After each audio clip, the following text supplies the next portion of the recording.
It was a chilly autumn afternoon, the kind where the leaves danced in the wind and painted the streets in hues of orange and gold. I had just stepped into the cozy little cafe on the corner of Maple Avenue, a place I often visited when I needed time to think. The air inside was warm, filled with the comforting aroma of freshly brewed coffee and the faint hum of quiet chatter. I settled into my usual corner seat, a small table by the window where I could watch the world outside move at its own pace. As I waited for my order, a familiar face appeared. Audrey.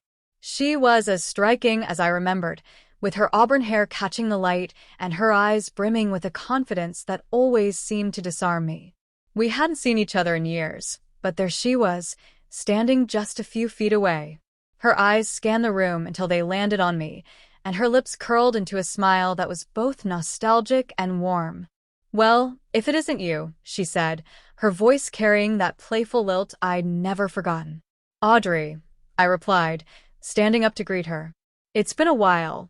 She nodded, setting her purse down on the table as she slid into the seat across from me. "Too long. What are the odds of running into you here?"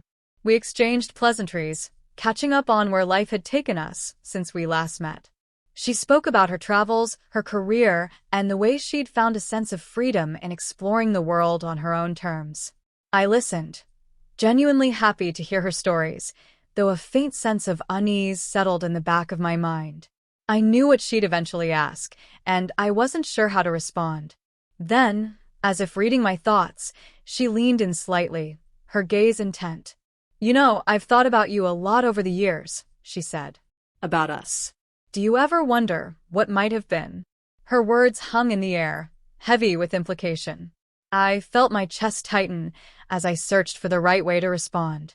I cared about Audrey, I always had, but the path my life had taken since we parted ways left no room for what-ifs.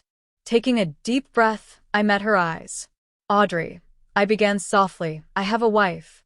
Her expression shifted, the light in her eyes dimming just a little. She leaned back in her chair, crossing her arms as if to shield herself from the impact of my words.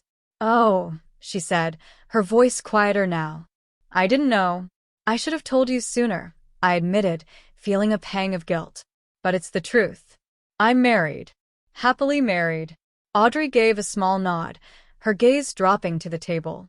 For a moment, neither of us spoke, the silence filled only by the distant clinking of cups and the murmur of other conversations.